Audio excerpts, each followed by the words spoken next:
एक गांव था इस्लामपुर, जहां अब्दुल्ला नाम का एक गरीब परिवार रहता था। उसके 2 बच्चे थे, बेटी रेशमा और बेटा राहिल। अब्दुल्ला का परिवार बहुत ही गरीब था। अब्दुल्ला खेती किसानी में मजदूरी का काम किया करता था। वो जो पैसे कमाता उससे अपने परिवार का पेट पालता था। बाबा ये लीजिए, पानी पी लीजिए। माशाअल्लाह मेरे बेटे, बिस्मिल्लाहिर्रहमानिर्रहीम। पानी पी के तो ऐसा लगा है जैसे सारी थकान ही मिट गई। बेटी रेशमा, ओ बेटी रेशमा, कहाँ हो? इधर तो आइए। जी बाबा। तभी उसकी बीवी सकीना आती है। आ गए आप? अरे आज मकान मालिक आए थे, वो इस महीने का किराया मांग रहे थे और पिछले महीने का भी कह रहे थे, और कह रहे थे कि किराया नहीं दिया तो अगले महीने खाली करना पड़ेगा तुम्हें ये घर। या अल्लाह हमारी मदद अता फरमा। ठीक है, मैं कल अपने मालिक से बोलता हूँ, वो कुछ न कुछ इंतजाम जरूर कर देंगे।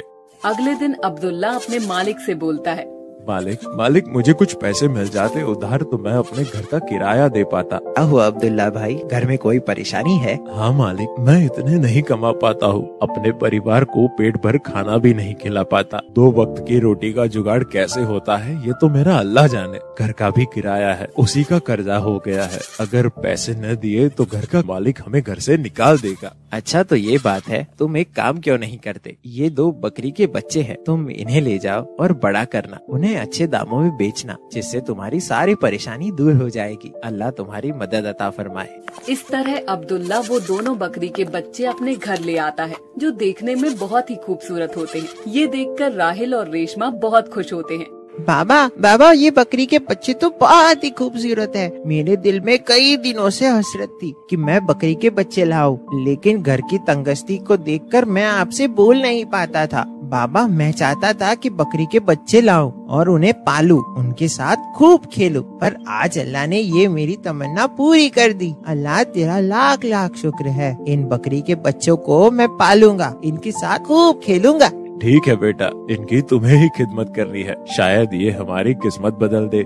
राहिल उन दोनों बकरी के बच्चों को जंगल ले जाता है और उन्हें हरे पत्ते खिलाता है। बाबा कहाँ हो? बाबा क्या हुआ बेटा? बाबा मैं इन दोनों में से एक का नाम रखूंगा बादल और एक का नाम बादशाह, ठीक है ना बाबा? बेटा जैसी तुम्हारी मर्जी, अब ये तुम्हारी अमानत है और तुम्हारा खिलौना भी, उनका अच्छे से ध्यान रखना। ठीक है बाबा, मैं इनका अच्छे से ख्याल रखूंगा। राहिल उन दोनों बकरी के बच्चों के साथ खूब खेलता। वक्त कैसे पंख लगाकर उड़ जाता है पता ही नहीं चलता। वो अब दोनों बकरे बड़े हो गए थे। अम्मी जान आप कहाँ हो? आइए ना यहाँ। क्या हुआ बेटा?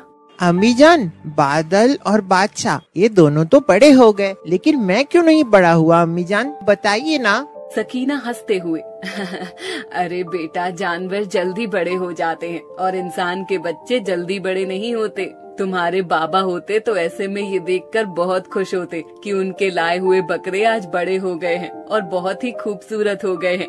अच्छा अम्मी जान, बादल और बादशाह को घुमाने के लिए ले जाता हूँ। ठीक है बेटा, जंगल में ज्यादा दूर नहीं जाना और उस टूटे हुए पुल की तरफ तो बिल्कुल भी मत जाना। वो तीनों जंगल की ओर निकल जाते हैं। राहिल बादल और बादशाह को हरे हरे पत्ते तोड़कर खिलाता है। कुछ देर बाद राहिल को भी भूख लगने लगती है। तभी राहिल के मन में उस पुल को पार कर जाने की लालसा होती है, जहाँ बहुत सारे आम के पेड़ होते हैं, पर वहाँ जाना खतरे से खाली नहीं होता, क्योंकि वहाँ का पुल काफी पुराना हो चुका था, जिससे टूटने का खतरा था। चलो बादल और बादशाह, आज तुम्हें मेरा पेट भराना है। राहिल बादल की पीठ पर बैठकर पुल की ओर चल पड़ता है। जैसे ही पुल के ऊपर चलता है तो पुल आवाज करने लगता है।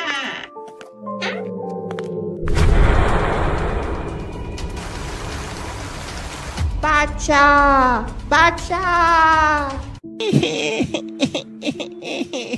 ये अल्लाह, ये क्या हो गया? बादशाह मुझसे बिछड़ गया, अब मैं कैसे जीऊंगा? या अल्लाह रहम फरमा, रहम।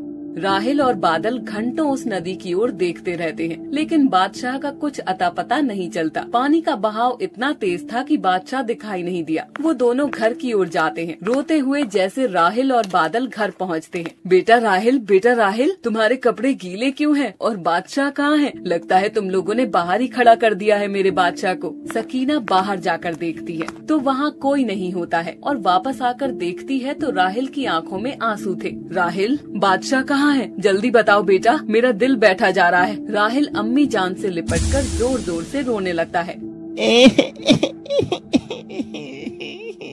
अम्मी जान।